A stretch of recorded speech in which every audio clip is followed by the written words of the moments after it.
महासंग्राम, महाभारत महासंग्राम। एक और कौरव की सेना योद्धा थे बलवान, एक और पांचों पांडव संग थे कृष्ण भगवान। धर्म अधर्म का युद्ध महान महाभारत संग्राम, महाभारत महासंग्राम, महाभारत महासंग्राम, महाभारत महासंग्राम, महाभारत महासंग्राम।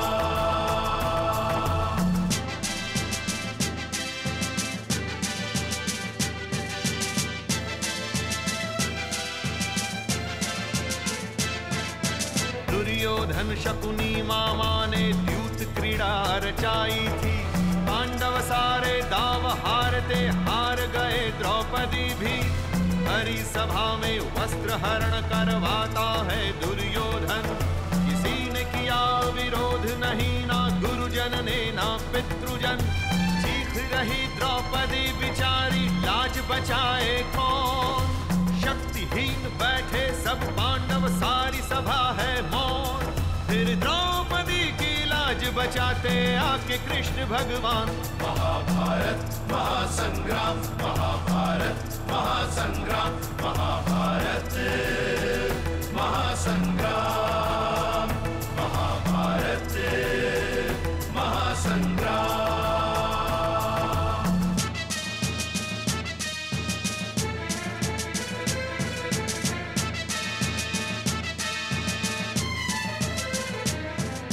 चक्रव्यूह से वीर अभिमन्यु निकल नहीं जब पाया, 7 दुष्टों ने एक बालक को एक एक करके मारा।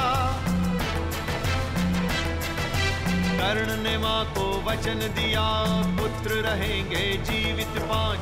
जीवन देकर वचन निभाया, वचन पे आने दी ना आँच। गांडीवधारी अर्जुन के सारथी कृष्ण भगवान, युद्ध भूमि में सत्य धर्म का देते गीता ज्ञान। तेरा कर्म ही विजय दिलाएगा, तू सोच नहीं परिणाम। महाभारत महासंग्राम, महाभारत महासंग्राम, महाभारत महासंग्राम, महाभारत महासंग्राम।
स्वाहा तत्सवितुर्वरेण्यं भर्गो देवस्य धीमहि धियो यो नः प्रचोदयात्।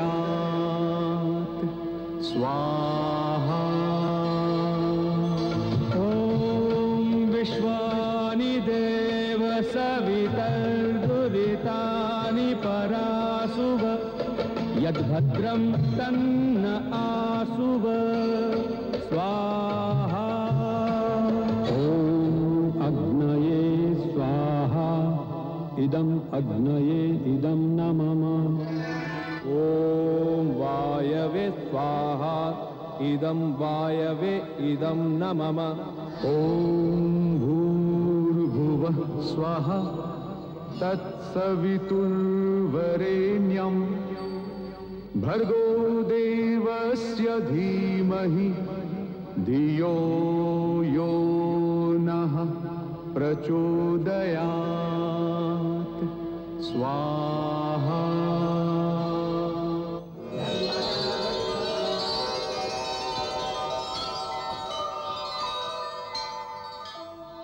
ॐ पूर्णमदः पूर्णमिदं पूर्णात् पूर्णमुदच्यते। ठहरो पार्थ।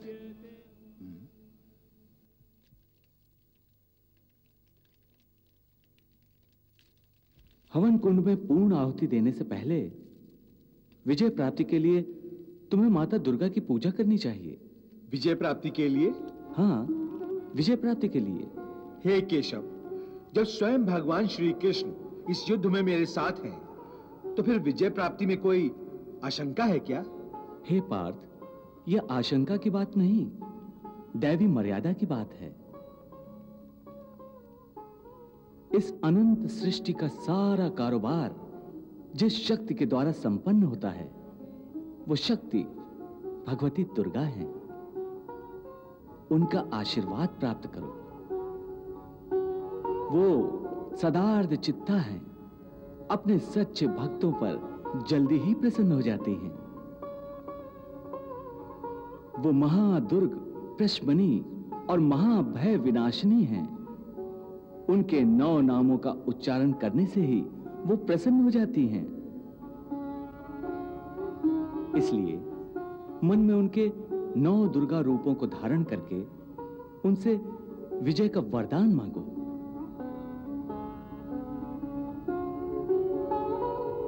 जो आज्ञा मधुसूदन।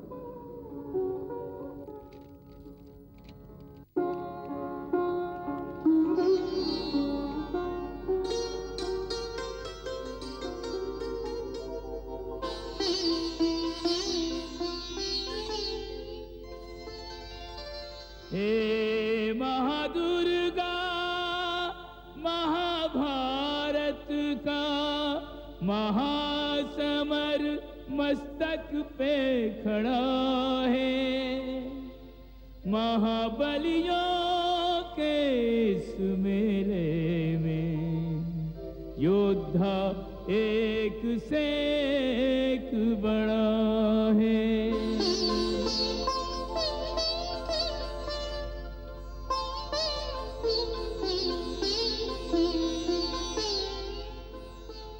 युद्ध प्रवीणा, युद्ध से पहले अस्त्र और शस्त्र सिद्ध कर मेरे रण की अनुमति और आशीष दे। नाम स्मरण करता मैं तेरे। प्रथमं शैलपुत्री च द्वितीयं ब्रह्मचारिणी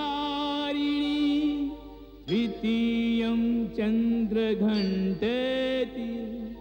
कूष्माण्डेति चतुर्थकं पंचमं स्कन्दमातेति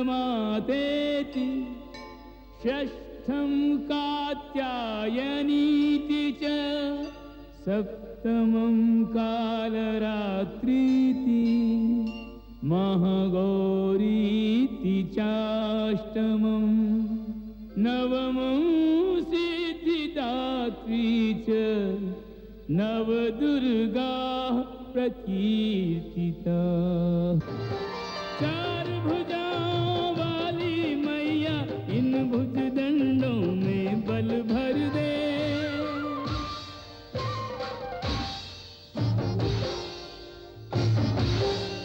धर्म क्षेत्र कुरुक्षेत्र में माता धर्म विजय का मुझको वर दे। अंबिके शक्ति दे माता, शक्ति दे।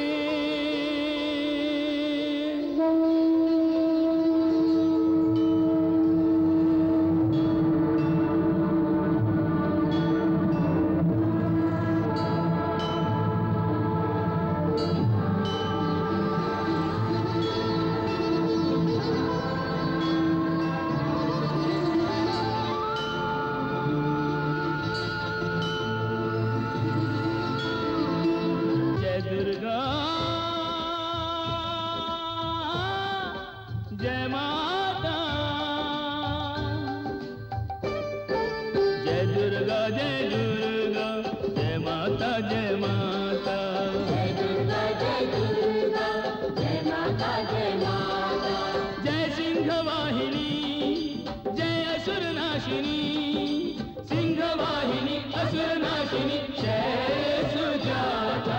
जय दुर्गा जय माता जय माता। जय दुर्गा जय माता जय माता।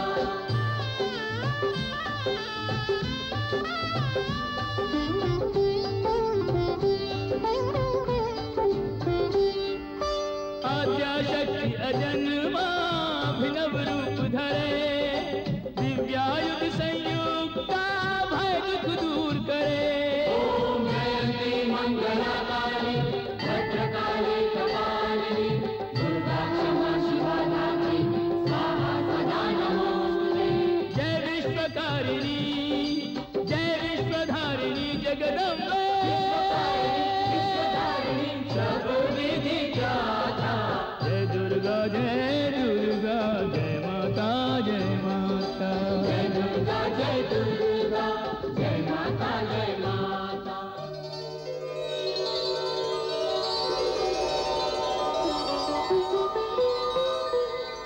प्रणाम माते।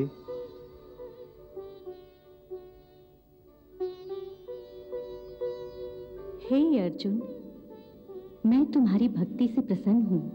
मांगो, तुम्हें मुझसे क्या वर चाहिए? हे माँ दुर्गे, हे शत्रु संहारिणी, मुझे इस धर्म और अधर्म के युद्ध में धर्म के शत्रुओं का संहार करने की शक्ति प्रदान कीजिए। माँ, मुझे विजय श्री का आशीर्वाद दीजिए। हे देवी, आप मेरे सखा अर्जुन पर कृपा करें। ये धर्म के मार्ग पर चल रहा है। जिन्होंने इस पर अन्याय किया है, उन्हें युद्ध में पराजित करके ये विजय श्री को धारण करे, ऐसा आशीर्वाद अर्जुन को दीजिए। हे पांडव, चिंता त्याग दो। तुम थोड़े ही समय में शत्रु को जीत लोगे। आप दोनों नर नारायण का रूप हो, इसलिए साक्षात इंद्र भी आप दोनों से युद्ध में शत्रुता मोल लेने का साहस नहीं करेंगे। तो फिर अन्य शत्रु कितने भी बलवान हों, आपके आगे तुच्छ हैं। इस युद्ध में अंतिम विजय आपकी ही होगी। It's 6 o'clock. तथास्तु।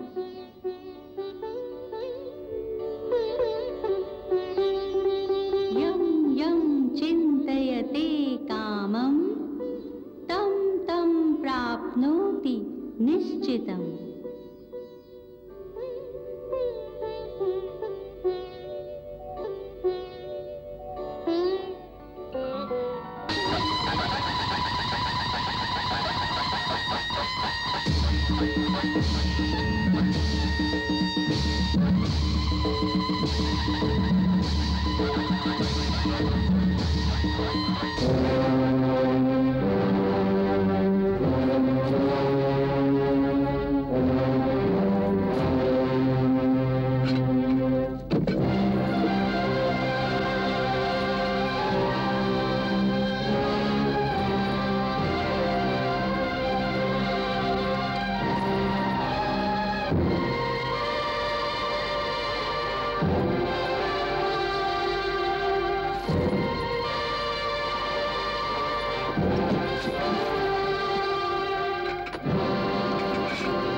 धर्मक्षेत्रे कुरुक्षेत्रे संवेता युयुत्सवा मामका पांडवाश्चैव किम कुर्वत संजय।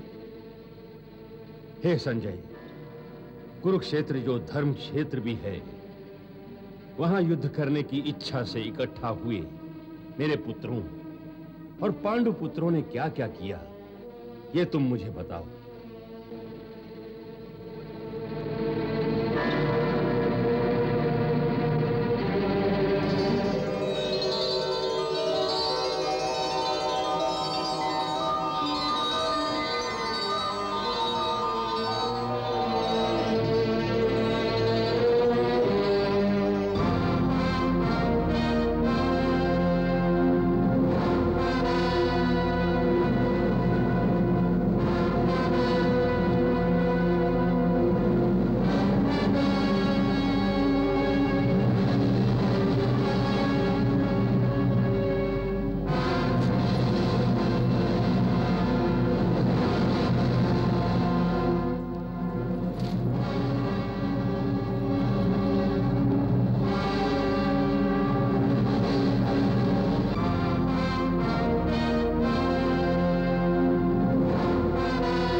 महाराज, इस समय दोनों ओर की सेनाएं अपने अपने अस्त्रों शस्त्रों से सुसज्जित होकर युद्ध के मैदान में एक दूसरे के सामने अपनी सेनाओं का मोर्चा बनाकर खड़ी हो गई हैं।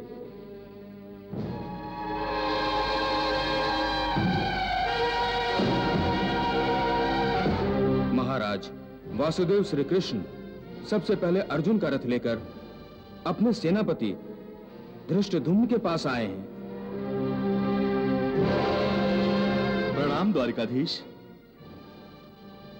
विजयी भव। हे सेनापति, कृपया आपके द्वारा रची इस व्यूह रचना में मुझे अपना स्थान बता दीजिए। हे अर्जुन, मेरी इस व्यूह रचना का मुख्य उद्देश्य सम्राट युधिष्ठिर की रक्षा करते हुए कौरवों से युद्ध करना है। इसलिए बलि भीम को मैंने सम्राट के बाईं ओर खड़ा किया है और तुम सम्राट के दाईं ओर रहोगे तथा नकुल और सहदेव पीछे से मोर्चा संभालेंगे। हे महाराज, पांडवों की व्यूह रचना देखकर युवराज दुर्योधन आचार्य द्रोण के पास जा रहे हैं। प्रणाम आचार्य। हे गुरुवर, मुझे इस युद्ध के निर्णय की तनिक भी चिंता नहीं है। गुरुवर, मुझे केवल चिंता है पितामह के प्राणों की। हां गुरुवर, पितामह के प्राणों की। पितामह के प्राणों की? अरे उन पर भला कौन शस्त्र उठा सकता है? यही हमारी भूल है गुरुवर। पितामह ने पांडवों का वध न करने का निर्णय लिया है। यदि युद्ध के समय पितामह की बाणों की दिशा के सामने पांडव आ गए तो अवश्य ही पितामह के बाणों की दिशा बदल जाएगी। परंतु मुझे पांडवों पर विश्वास नहीं है। वो उस क्षण का लाभ उठाकर पितामह पर अवश्य वार करेंगे। हां गुरुवर, अवश्य वार करेंगे। यही मैं कहने आया था। गुरुवर, आप और पितामह जब तक मेरे पक्ष में हैं, मुझको कोई हरा नहीं सकता, कोई हरा नहीं सकता।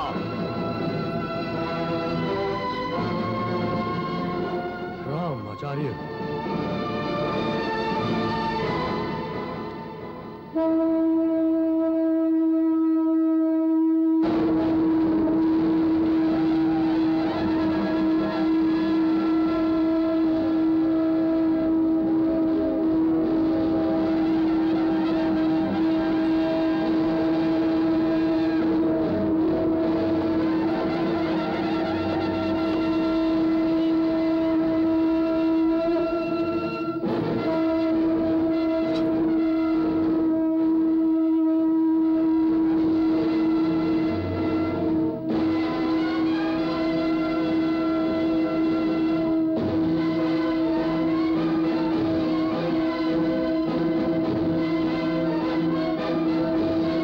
संजय, तो क्या युद्ध की घोषणा हो गई? नहीं महाराज। क्यों? घोषणा होने से पहले अर्जुन ने अचानक श्री कृष्ण से कहा, हे केशव, मैं कौरवों की सेना का अवलोकन करना चाहता हूं। मेरा रथ दोनों सेनाओं के मध्य में ले चलो। तो तुम देखना चाहते हो कि दुर्योधन को विजयी बनाने के लिए कौन कौन योद्धा सम्मिलित हुए हैं और तुम्हें किस किस से युद्ध करना होगा? हाँ केशव, मैं यही देखना चाहता हूं। चलो, मेरा रथ दोनों सेनाओं के मध्य में ले चलो।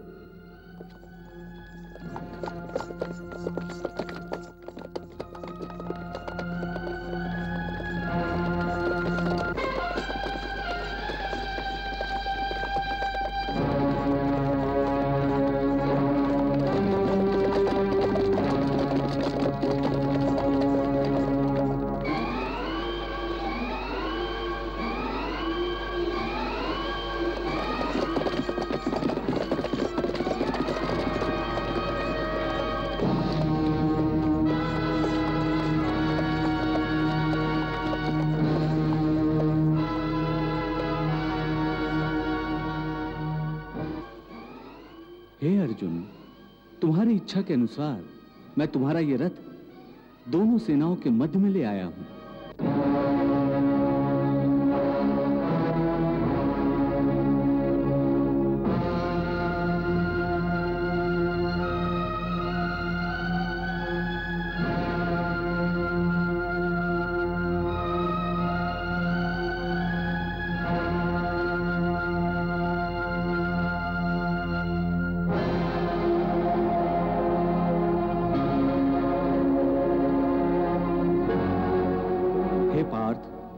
कौरवों की सेना की ओर देखने से पहले एक बार तुम अपनी सेना की ओर देख लो।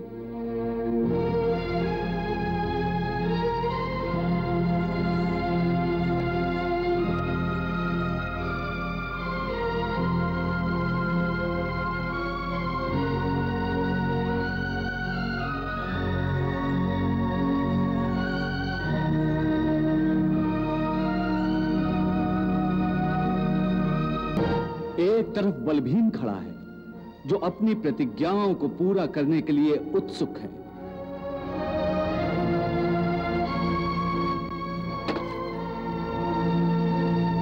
सेना के मध्य में तुम्हारे ज्येष्ठ भ्राताश्री धर्मराज युधिष्ठिर हैं और उनके बाएं और दाएं नकुल और सहदेव।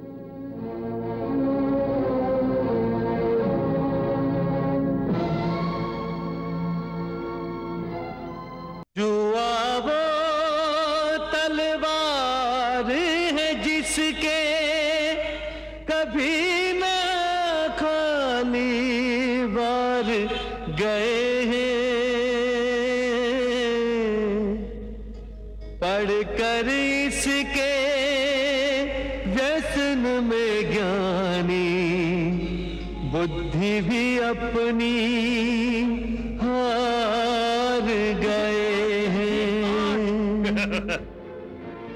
8 मामाश्री, 8 अवश्य मिलेंगे भांजो, अवश्य मिलेंगे। 8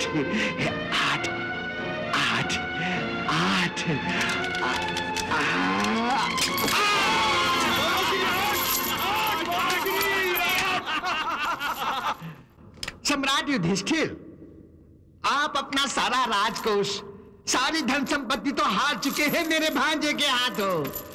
अब आप दांव पर क्या लगाओगे?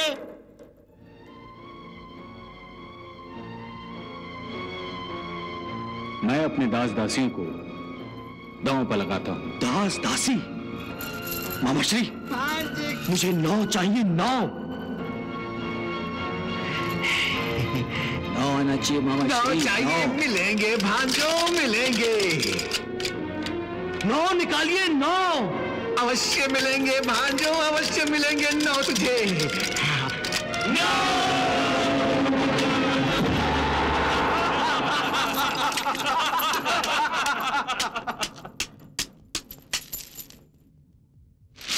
महाराज, मैं देख रहा हूं कि यह जुआ खेल की सद्भावना के साथ नहीं खेला जा रहा है। और विनाशकारी मोड़ ले रहा है।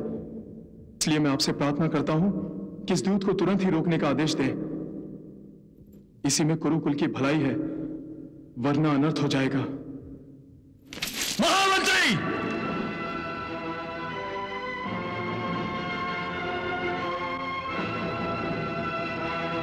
आप अपनी सीमा से बाहर जा रहे हैं।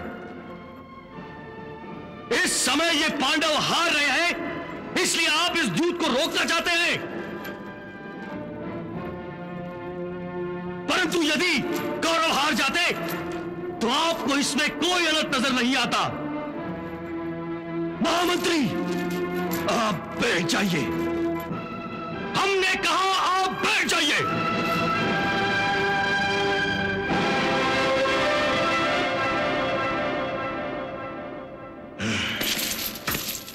मामाश्री, आप खेलिए। कहिए सम्राट युधिष्ठिर, अब आप दांव पर क्या लगाएंगे?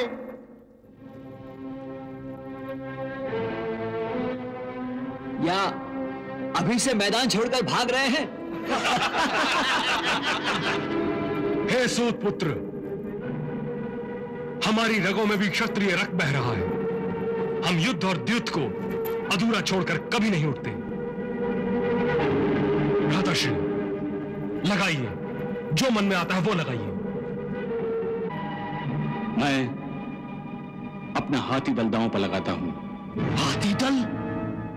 मामाश्री, मुझे हाथी दल चाहिए। हाथी दल? अवश्य भांजे, अवश्य। मामाश्री, आप 9 निकालिए, 9। हाथी दल मामाश्री। मामाश्री,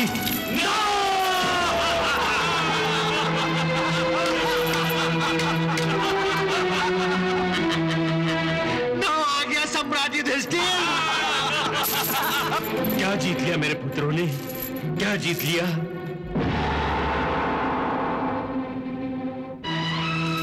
महाराज, जिसे आप जीत समझ रहे हैं, उस जीत में मुझे कुरुकुल की हार दिखाई दे रही है।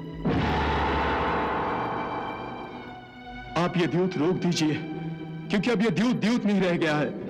हर दांव के साथ कुरुकुल विनाश के पथ पर एक एक पग आगे बढ़ रहा है। और सबसे बड़ी विडंबना यह है कि इस भयंकर विनाश की यात्रा के साक्षी कुरुकुल के सारे ज्येष्ठ ही हैं। विदुर, इसमें विनाश की क्या बात है? द्युत क्रीड़ा में कोई जीतता है तो कोई हार जाता है।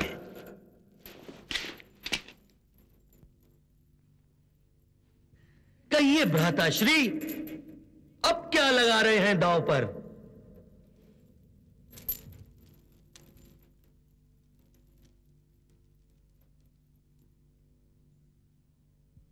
मैं अपनी सारी सेना दांव पर लगाता हूं। सेना? सेना? सेना? मुझे सेना चाहिए मामाश्री, सेना।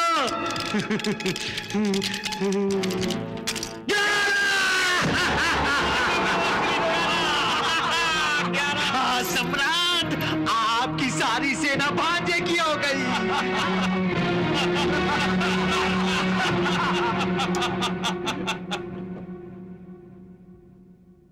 धृतराष्ट्र, अब तो इस द्यूत को रोकने का आदेश दो। तात, ये तो क्रीड़ा हो रही है। हमारे पुत्रों को क्रीड़ा का आनंद लेने दीजिए। और यह भी तो संभव है कि पांसा पलट जाए और पांडव जो कुछ हार चुके हैं वो सब एक ही दांव में वापस जीत जाएं। मामाश्री 10, 10, मामाश्री 10। कहिए सम्राट युधिष्ठिर, अब आप दांव पर क्या लगा रहे हैं? कहिए। मामाश्री, सब कुछ तो आप जीत चुके हैं। अब दांव पर लगाने के लिए मेरे पास बचा ही क्या है?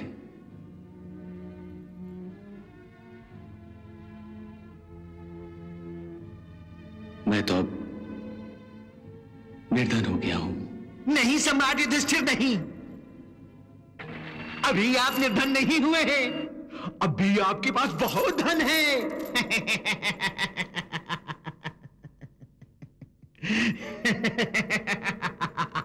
आप चार चार अनुजों के भ्राताश्री हैं।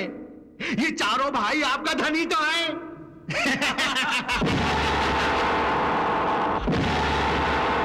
सम्राट युधिष्ठिर, यदि आप ये दांव जीत गए तो युवराज दुर्योधन ने जो कुछ भी जीता है वो आपको वापस मिल जाएगा। सोच लीजिए सम्राट युधिष्ठिर, जिस सम्राट के पास न धन हो, न संपत्ति हो, न शस्त्र हो, न राजपाट हो, तो उस राजा और रंक में कोई अंतर नहीं रह जाता। क्यों भांजे?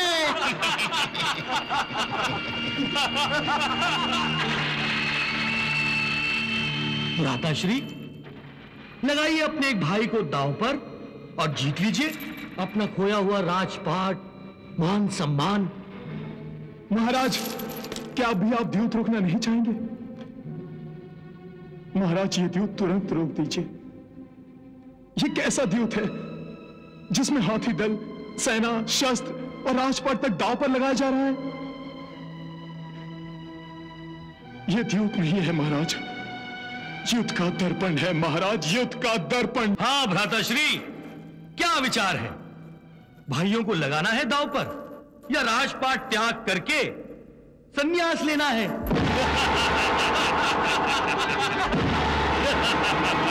ये सम्राट युधिष्ठिर, छोटे भाई तो पुत्र समान होते हैं और पुत्र पिता की संपत्ति कहलाते हैं।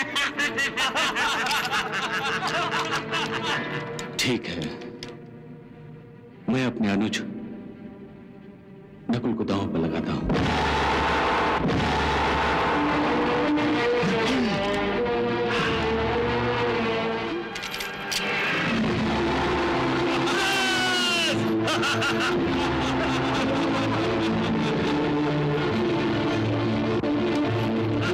मामाश्री, हम जीत गए।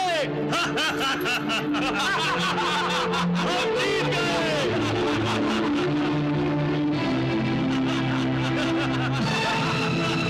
जीत गए।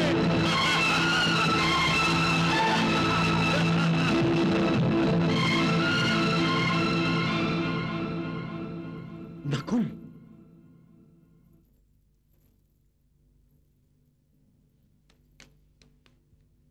कहिए सम्राट युधिष्ठिर, अब आप दांव पर क्या लगा रहे हैं? कहिए।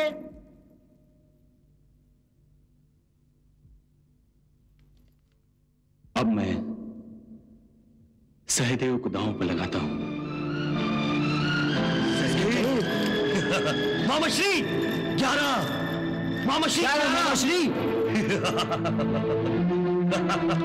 मामाश्री 11, मामाश्री 11, मामाश्री 11, 11,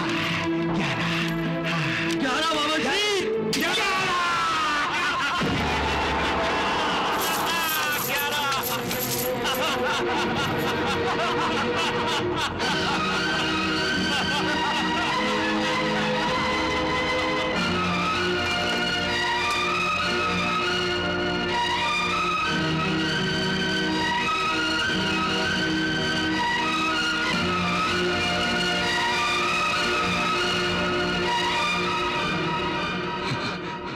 अर्जुन, अर्जुन, अर्जुन, अर्जुन, अर्जुन, मामाश्री, अर्जुन, मामाश्री 11, 11, मामाश्री।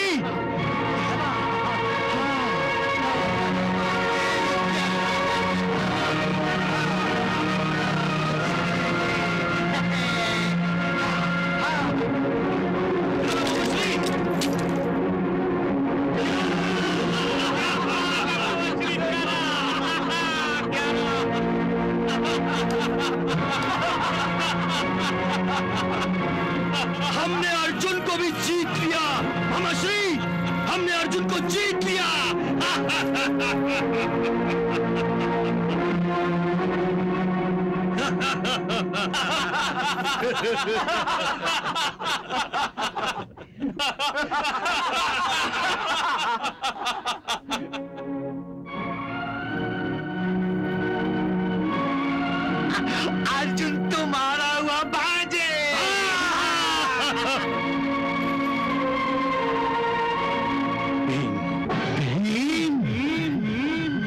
मामाश्री, भीम भीम।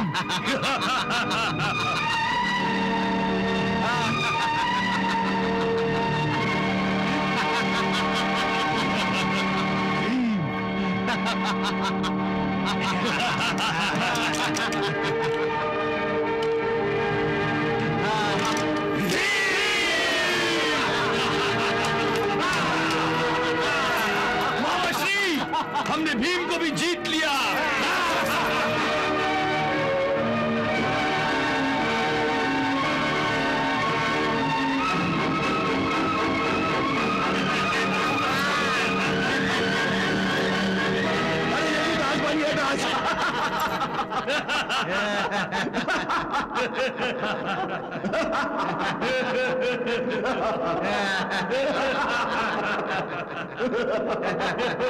अब किसे दांव पे लगाओगे, सम्राट युधिष्ठिर?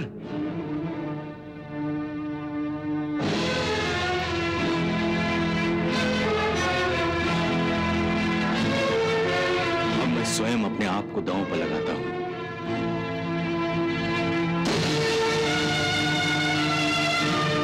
फिर सोच लो सम्राट युधिष्ठिर, कहीं आप दुर्योधन के दास ना बन जाए। या तो मैं अपने भाइयों को छुड़ाऊंगा, अन्यथा मैं भी तुम्हारा दास बन जाऊंगा। तब तो मामाश्री तनिक सोचकर पासा फेंकिए और निकालिए 12। अवश्य भांजे, अवश्य अवश्य भांजे,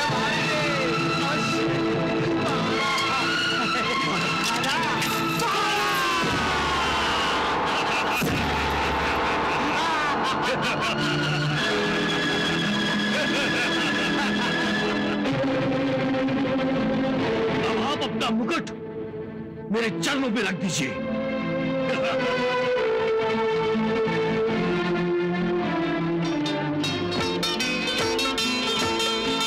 दुनिया वालों दूत का देखो दुष्परिणाम, दुनिया वालों दूत का देखो दुष्परिणाम।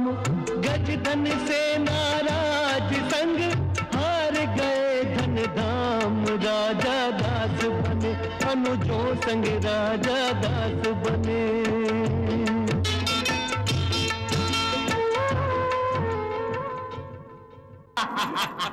अब तो आप सम्राट भी नहीं रहे। अपने आप को अपने भाइयों की तरह हार कर आप दुर्योधन के दास बन गए, दास। हाँ मामाश्री, अब मैं निर्धन हो चुका हूं। मेरे पास कुछ भी नहीं रहा, कुछ भी नहीं बचा। अब मैं दांव पर कुछ भी नहीं लगा सकता। नहीं नहीं सम्राट, ऐसे भी कंगाल नहीं हुए हैं आप। अब भी आपके पास एक हीरा बाकी है, सबसे अनमोल हीरा। नहीं, मेरे पास कोई भी हीरा नहीं है। है सम्राट, है पांचाली द्रौपदी।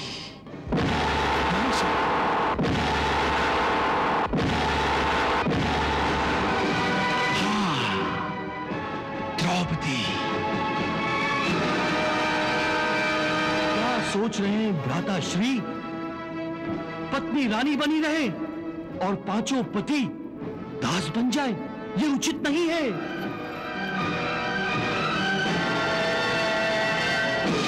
आप द्रौपदी को भी दांव पर लगा दीजिए। यदि जीत गए तो राजताज सब आपका, यदि हार गए तो जहां पांचों पति दास बने हैं वहां पत्नी भी दासी बन जाएगी।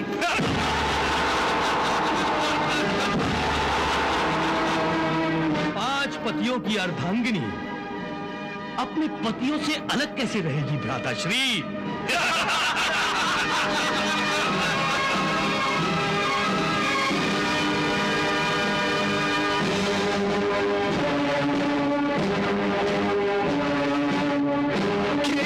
सम्राट युधिष्ठिर अपना अंतिम दांव, आर या पार।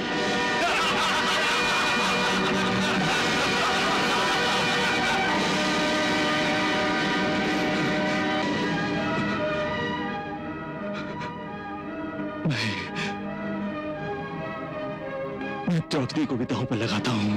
द्रौपदी, द्रौपदी, द्रौपदी, मामा श्री। हाँ भांजे, तो आप भी बताइए अपना यशस्वी हाथ में आयो हीरा हाथ से जाना नहीं चाहिए। अवश्य। मामा श्री 12, मामा श्री 12 अवश्य मिलेगा भांजे, अवश्य मिलेगा। मामा श्री 12, मामा श्री 12, मामा श्री 12, मामा श्री अवश्य मिलेगा, मामा श्री अवश्य मिलेगा। 12 मामा श्री 12।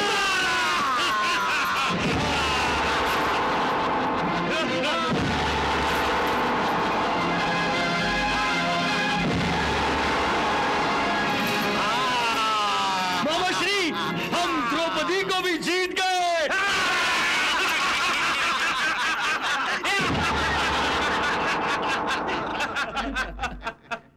प्रतिहारी, आज्ञा युवराज। जाओ प्रतिहारी, हमारी सर्वश्रेष्ठ दासी द्रौपदी को हमारे सामने उपस्थित होने का आदेश दो। जो आज्ञा युवराज।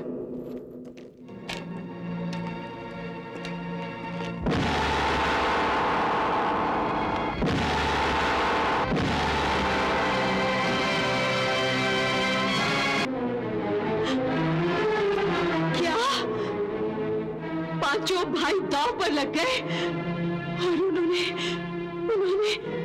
मुझे भी दांव पर लगा दिया। ये द्यूत हो रहा था या युद्ध? उनकी तो बुद्धि भ्रष्ट हो गई थी, अपने आप को हार गए। परंतु उन्हें मुझे दांव पर लगाने का क्या अधिकार था?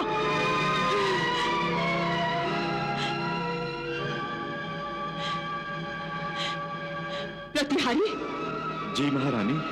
जाओ, युवराज दुर्योधन से कहो कि मैं नहीं आ सकती। जो आज्ञा महारानी।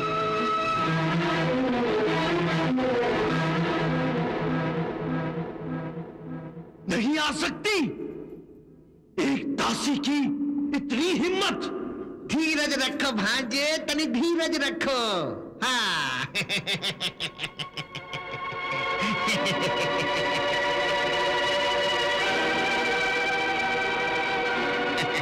बेचारी नई नई दासी बनी है ना, और नई नई घोड़ी तो बिदकती ही है, और प्रतिहारी तो शिष्टाचार के कारण उसके सामने हाथ बांधे खड़ा रहा होगा।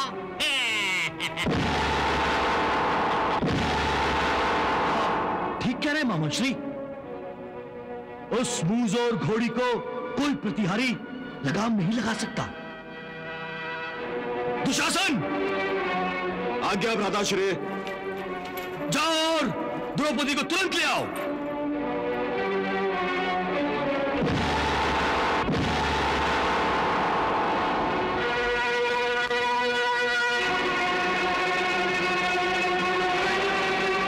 यदि यहां आने से मना करे तो उसके बालों को लगाम समझ लो। जिस तरफ उस लगाम को तुम खींचोगे उस तरफ द्रौपदी घोड़ी की तरह घिसती हुई, रगड़ती हुई चली आएगी। जाओ। जो आज्ञा भ्राताश्री।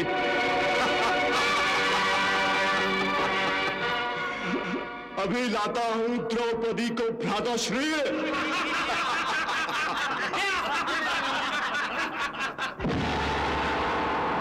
दुशासन।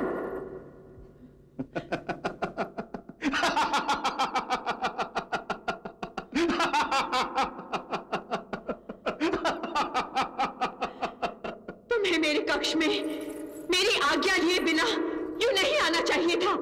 आज्ञा लेकर? तुम अपने आप को समझती क्या हो? तुम सिर्फ एक दासी हो, सिर्फ दासी। और दासी के कक्ष के द्वार अपने मालिकों के लिए दिन और रात हर क्षण खुले रहते हैं। मालिक जब चाहे अपनी इच्छा से बिना आज्ञा लिए आ सकते हैं, समझे? दुशासन, दुशासन, मैं तुम्हारी भाभी भी हूं, तुम्हारे ज्येष्ठ भ्राताश्री की पत्नी। तुम तो मेरे छोटे देवर हो और तुम्हारे लिए मैं माता समान हूं। माता समान। माता समान कभी नहीं। तुम सिर्फ हमारे लिए एक दासी हो और कुछ भी नहीं। इतना अनादर, इतना अपमान। जो दूसरों को आदर और सम्मान नहीं देते उनके भाग्य में अपमान ही होता है। तुमने भी किसी का अपमान दूसरों के सामने किया है और आज तुम्हारा अपमान भरी सभा में सबके सामने होगा। दुशासन, दुशासन छोड़ो मेरा हाथ, छोड़ो मेरा हाथ, छोड़ो मेरा हाथ दुशासन, छोड़ो, छोड़ो दुशासन, छोड़ो मेरा हाथ।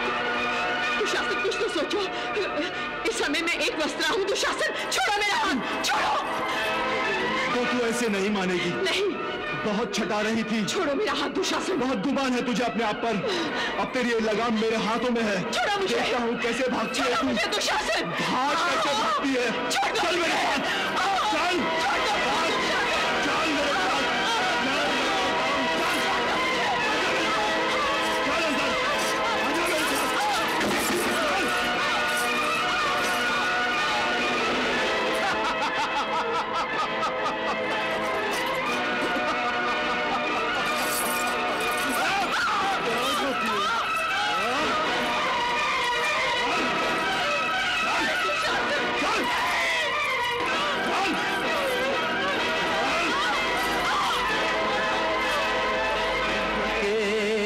पकड़ के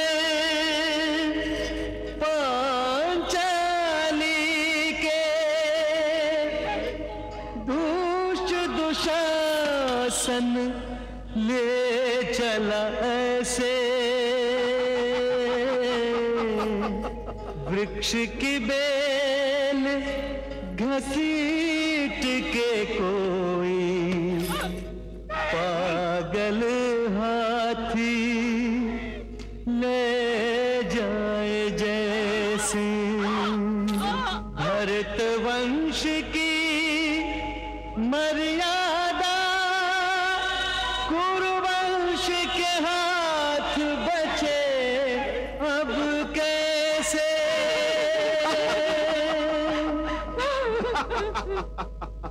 भरत वंश की मर्यादा कुरुवंश के हाथ बचे अब कैसे। एक वसन से ढांप के तन को लाज बचा रही जैसे तैसे। एक वसन से ढांप के तन को लाज बचा रही जैसे तैसे।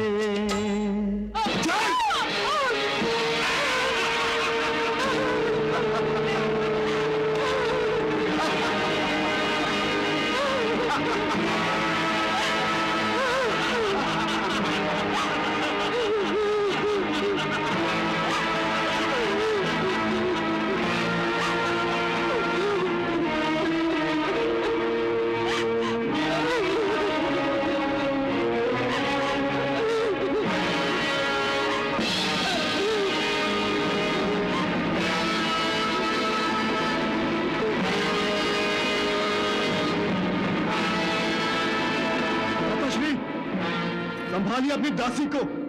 वाह दुशासन वाह, जीते रहो। देख लिया भ्राताश्री, आपके कारण द्रौपदी का कैसा अपमान हो रहा है। यदि आप मेरे भ्राता न होते तो जिन हाथों से द्रौपदी को जुए में हार कर इन भेड़ियों के सामने डाला है, उन हाथों को मैं। शांत हो जाइए भीम भैया, शांत हो जाइए। इस समय आपस में कलह करना उचित नहीं है। अरे जबान चलाता है, तू भूल गया कि तू मेरा दास है, दास। हाँ। मेरी आज्ञा के बिना तू हिल भी नहीं सकता। जबान चलाता है, चल बैठ, बैठ जा।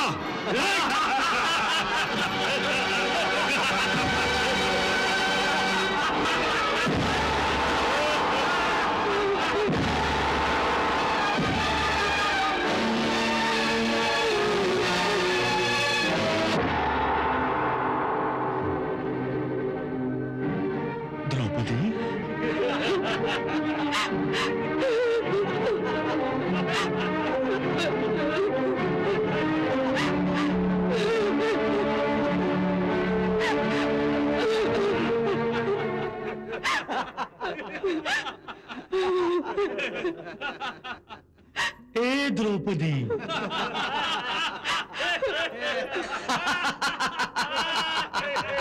हाँ, दुशासन, जो आज्ञा भ्राताश्री। उठ, उठ।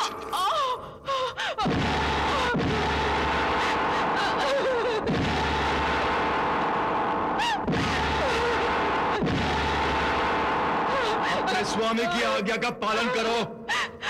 उत्तर दे उधार। देख।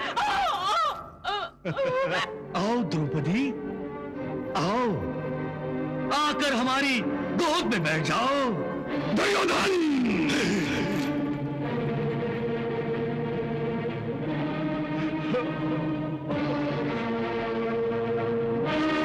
तूने एक स्त्री का नहीं, मेरी पत्नी का भी अपमान किया है। मैं इस भरी सभा में प्रतिज्ञा करता हूं कि जिस जांग पर तूने मेरी पत्नी को बैठने का आदेश दिया है, ईश्वर की सौगंध, मैं उस जांग को अपनी गदा से तोड़कर रख दूंगा। और दुशासन, तुम भी मेरी दूसरी प्रतिज्ञा सुन लो। जिन हाथों से तुमने द्रौपदी के बालों को छुआ है, उन हाथों को मैं तुम्हारे शरीर से अलग कर दूंगा और तुम्हारे रक्त से मैं द्रौपदी के बाल धोऊंगा।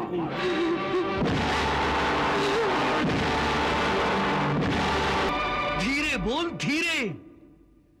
एक दास अपने मालिक के सामने इतनी ऊंची आवाज में नहीं बोलता। हाँ, दास, चल बैठ, बैठ जा, बैठ।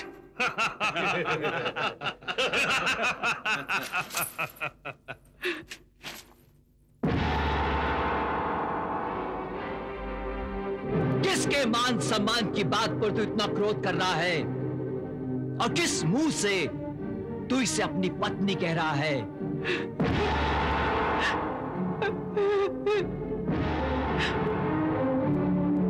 ये अरे ये तो 5 पतियों की पत्नी है।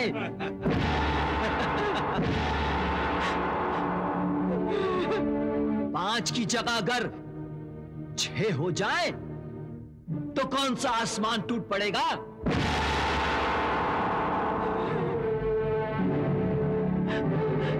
देखो कैसे अपना पल्लू संभाल रही है, क्या नाटक कर रही है। वाह, जैसे कोई पतिव्रता स्त्री हो।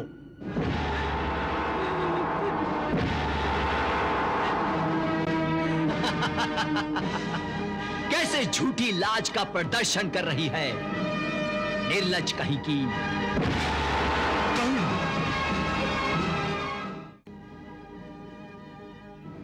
दुशासन, द्रौपदी को निर्वस्त्र कर दो, निर्वस्त्र कर दो, निर्वस्त्र।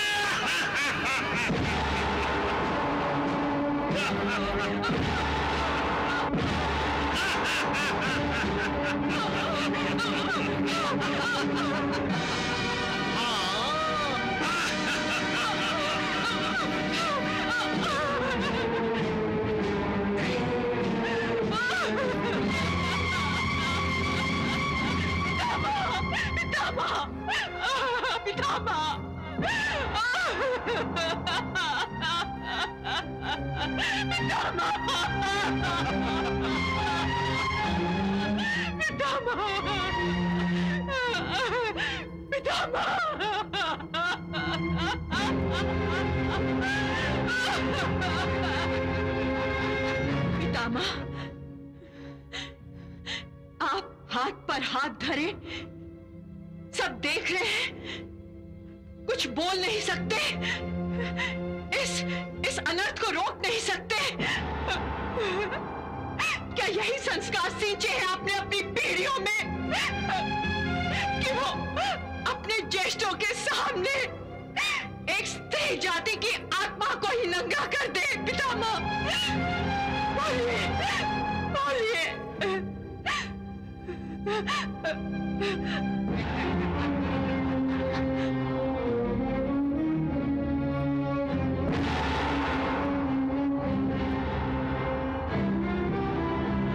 काकाश्री, आप तो सदा न्याय का पक्ष लेते हैं ना? क्या हुआ आपके न्याय को? क्या यही न्याय है कि एक स्त्री को भरी सभा में लाकर निर्वस्त्र किया जाए? बोलिए काकाश्री, बोलिए।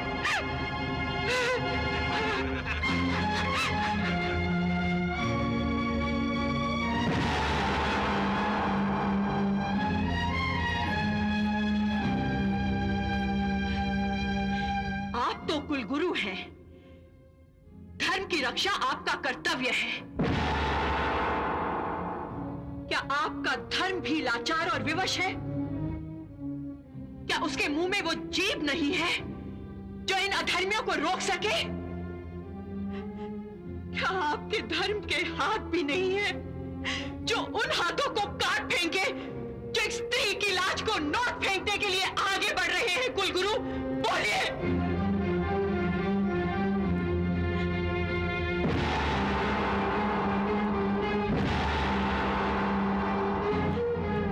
आप तो धनुर्विद्या के गुरु हैं। आपके तुनीर के बाण तो शिकार की आंख को निशाना बनाते हैं आचार्य। तो फिर इस समय आपकी कमान पर कोई बाण क्यों नहीं है जो इन भेड़ियों की आंखों को छेद दे? बोलिए। जो एक असहाय स्त्री की लाज पर हाथ डालकर उसका तमाशा देखना चाहते हैं। बोलिए आचार्य, बोलिए। आप भी आंखें चुराने लगे आचार्य?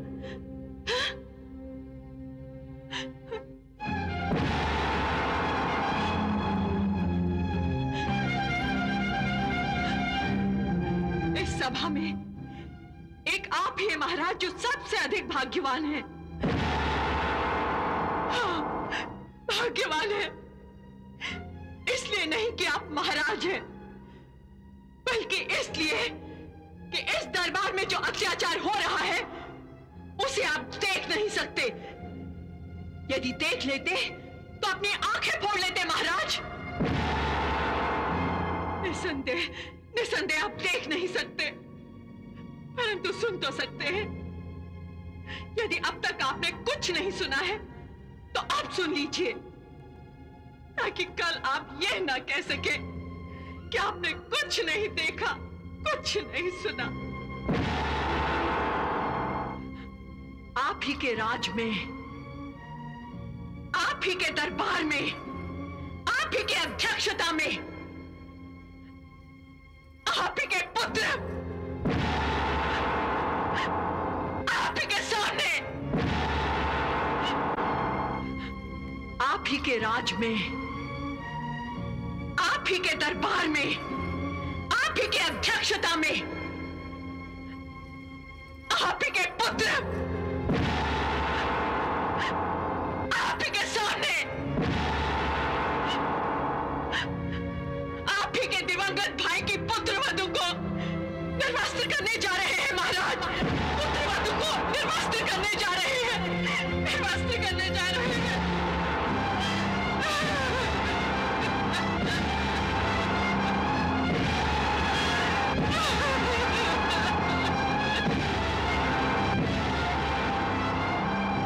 पुत्र वधू महाराज, जिसे भारतवर्ष में घर की लाज कहा जाता है महाराज,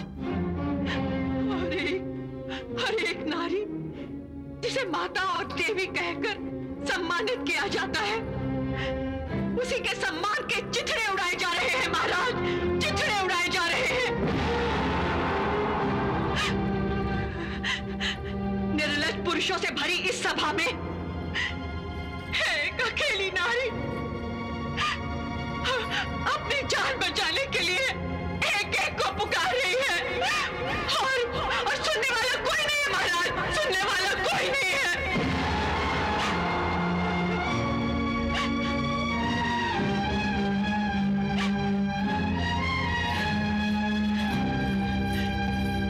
त्रेता युग में रावण ने उस समय सीता हरण का पाप किया था जब सीता मैया ने लक्ष्मण रेखा पार करने की भूल की थी।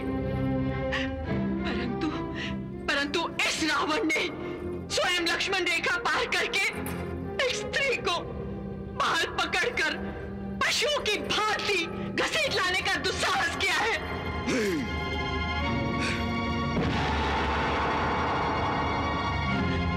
और अब ये मेरा ही छोटा देवर अपनी माता समान स्त्री का अंतिम अपमान करने जा रहा है। ये अपनी माता को निर्वस्त्र करने जा रहा है।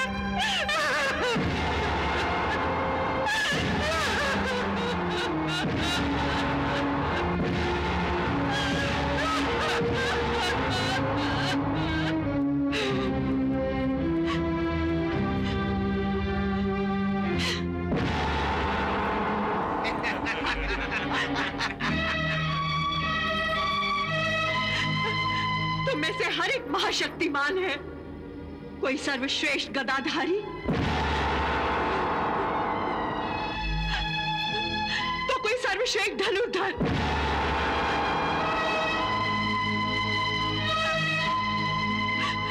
तो कोई महारथी है।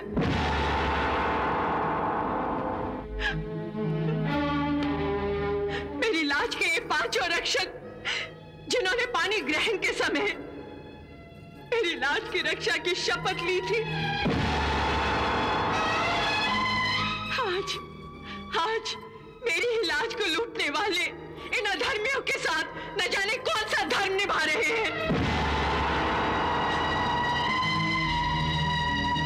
क्यों अपना मुंह सीख कर बैठ गए हैं ये पांचों विवश होकर इसलिए इन पापियों का साथ दे रहे हैं क्योंकि ये दास बन गए हैं, दास। परंतु बाकी सभासदों को क्या हो गया है? पितामह आप बोलिए।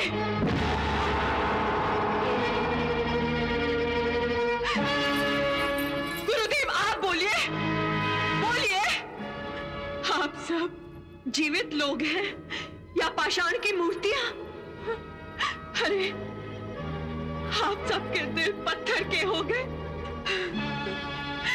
मैं पूछती हूं, इस भरी सभा में गुरु, धर्म गुरु, ज्येष्ठ, कुल ज्येष्ठ, क्या इनमें से किसी एक के शरीर में भी जीवित आत्मा नहीं है जो इस अमानवीय अत्याचार के विरुद्ध दो शब्द ही बोलते? धिक्कार है सभा पर,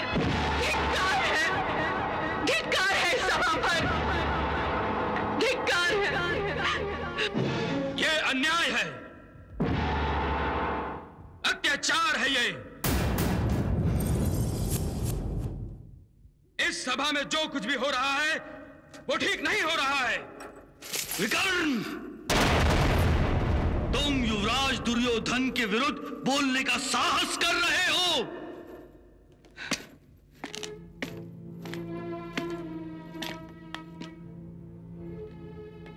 मैं केवल अधर्म के विरुद्ध बोल रहा हूं।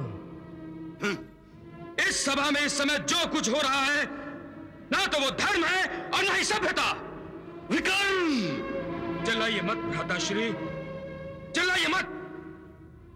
आप चिल्लाकर डरा धमकाकर मेरी सच की पुकार को दबाना चाहते हैं, किंतु मैं अब तक इसलिए चुप था क्योंकि आप मेरे भ्राताश्री हैं और मैं आपका अनुज हूं।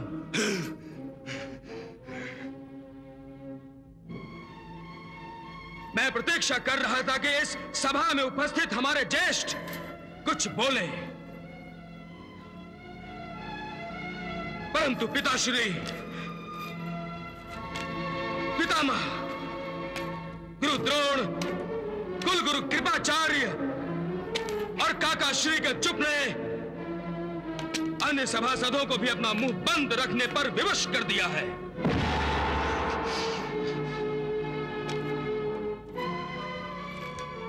निरुन सज्जनों से याचना है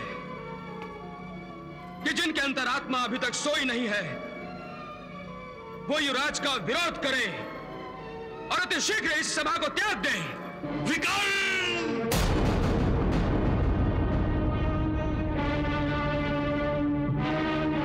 तुम मेरे अनुज हो।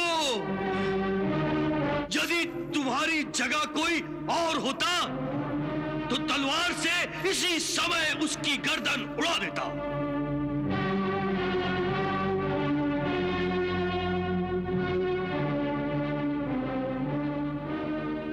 मैं तुम्हारे रक्त से इस सभा को भंग नहीं करना चाहता, इसलिए तुम इसी समय इस सभा को छोड़कर चले जाओ। हमने कहा चले जाओ। मैं इतना निर्लज्ज नहीं हूं कि अपनी माता समान स्त्री को अपने सामने निर्वस्त्र होते हुए देख सकूं। इसलिए मैं अभी इस सभा का त्याग करता हूं। परंतु जाने से पहले मैं आपसे और पिताश्री से यह कहना चाहता हूं कि इस अनर्थ का परिणाम अच्छा नहीं होगा। आज इस सभा में कौरव कुल के महाविनाश का बीज बोया जा रहा है। पिताश्री, कौरव कुल के महाविनाश का बीज बोया जा रहा है।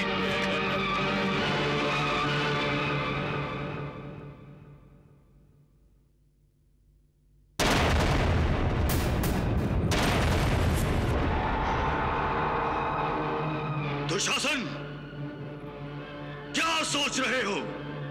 आज्ञा का पालन हो।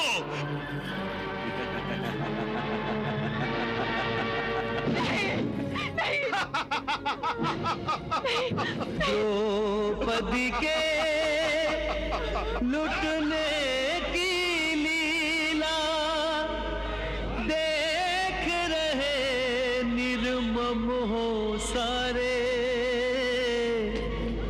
जिन पर था अभिमान वो बैठे दास बने निज से बस हारे।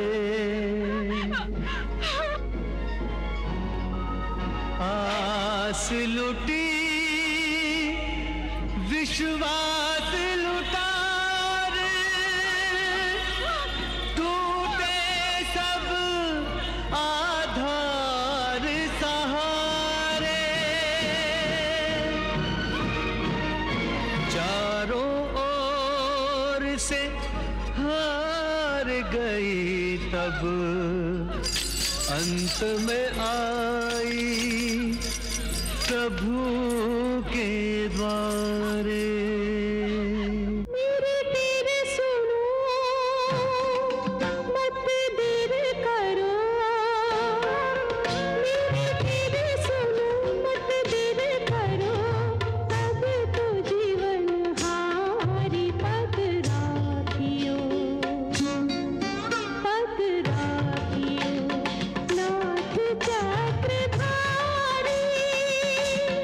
संकट की घड़ी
It's 7 o'clock.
सभा में जो कुछ हुआ वो नहीं होना चाहिए था।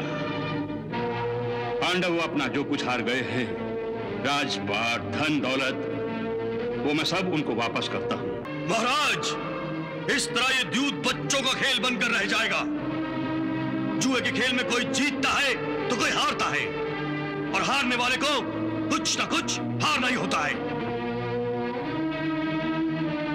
आखिर एक फैसला हुआ कि पांडव 12 वर्षों के लिए वनवास और 1 वर्ष के लिए अज्ञातवास में जाएंगे। शर्त यह भी थी कि यदि अज्ञातवास में धर लिए गए तो उन्हें फिर 12 वर्षों के वनवास और 1 वर्ष के अज्ञातवास के लिए जाना होगा। यहां तक कि पांडव अपनी ज्येष्ठ पिताश्री की आज्ञा अनुसार अपने राजसी वस्त्र त्याग कर वनवास जाने के लिए तैयार हो गए। आपने द्रौपदी को अंतिम अपमान से तो बचा लिया, परंतु द्यूत सभा में उसकी सहायता के लिए जाने में आपने विलंब से काम क्यों लिया प्रभु? देवी, मनुष्य जब तक संसारी प्राणियों से सहायता मांग रहा हो, भगवान उसकी सहायता कैसे कर सकते हैं? द्रौपदी ने सबसे निराश होकर जब मुझे सहायता के लिए पुकारा तो मैं तुरंत उसकी सहायता के लिए पहुंच गया। प्रभु, परंतु अब पांडवों की सहायता करने वाला कोई नहीं है प्रभु। अब भाग्य उनकी सहायता करेगा देवी। वस्त्राभूषण राजसी तन से दिए उतार, वस्त्राभूषण राजसी तन से दिए उतार। एक भिक्षुक के वेश में आगे पांडु कुमार, राजा दास बने अनुजों संग राजा दास बने।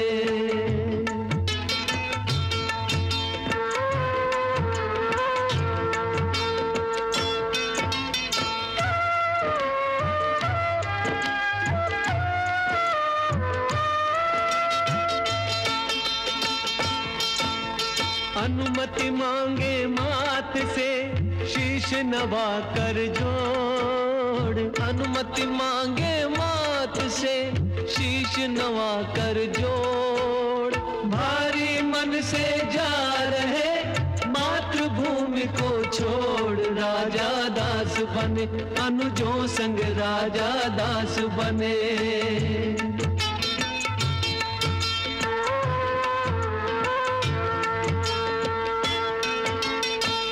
स्वामी की राह वो पत्नी की भी राह, जो स्वामी की राह वो पत्नी की भी राह। सीता के सम द्रौपदी करे धर्म निर्वाह, राजा दास बने अनुजों संग राजा दास बने।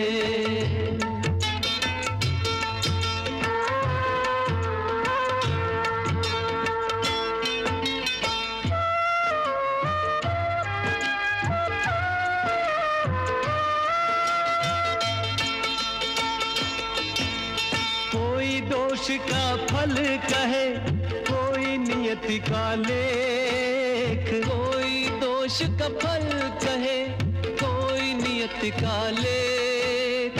परिजन पुरजन सब दुखी दीन दशाएं देख, राजा दास बने अनुजों संग राजा दास बने।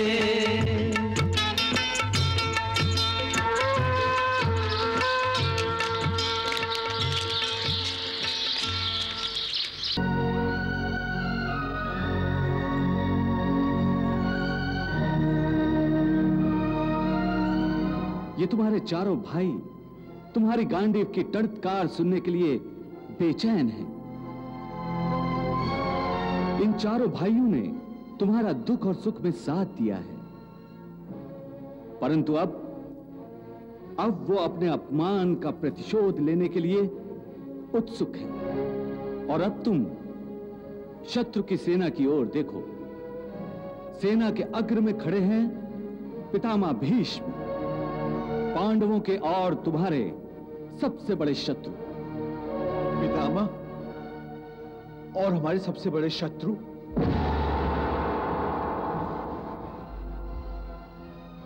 हां पार्थ, क्या तुम नहीं जानते? पितामह जैसा धनुर्धारी इस त्रिलोक में दूसरा और कोई नहीं है। पितामह ने परशुराम जैसे अलौकिक धनुर्धर को भी परास्त किया है। केवल उनके शौर्य और पराक्रम पर ही दुर्योधन ये युद्ध कर रहा है। पितामह कौरवों की विजय का आश्वासन है।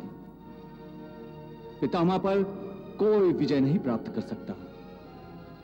यदि तुम्हें पांडवों को विजयश्री की माला पहनानी है तो हे अर्जुन, तुम्हें पितामह भीष्म का वध करना होगा। पितामह का वध? हर स्थिति में उनका वध करना होगा।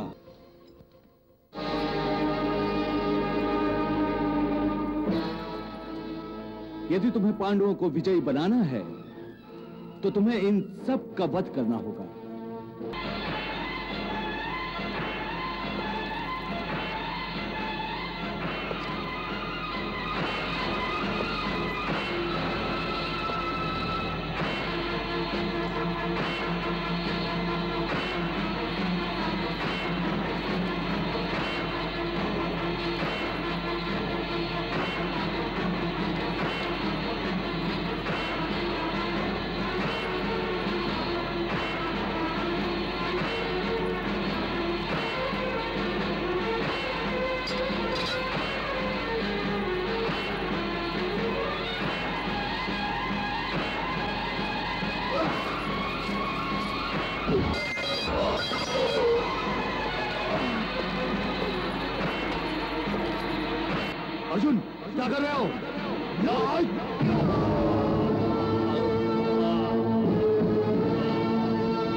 अर्जुन, तुमने अपने ही कुल का संहार किया है, अपने ही भाइयों का वध किया है, अपनी ही बहनों को विधवा बनाया है तुमने।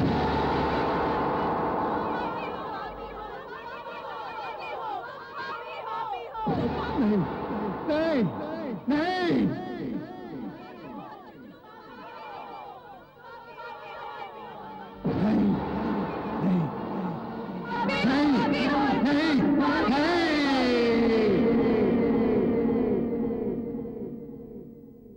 नहीं कृष्णा, नहीं, मैं किसी के खून से अपने हाथ नहीं रंग सकता। मेरी आत्मा तो उस दृश्य की कल्पना से ही कांप उठती है, कल्पना से ही कांप उठती है, कांप उठती है, कांप उठती है। कृष्णा, मैं अपने ही सगे संबंधियों का खून कैसे बहा सकता हूँ, कैसे बहा सकता हूँ? मैं इतना ओछा और गिरा हुआ मनुष्य नहीं, इतना ओछा और गिरा हुआ मनुष्य नहीं हूँ। महाभारत महासंग्राम, महाभारत महासंग्राम।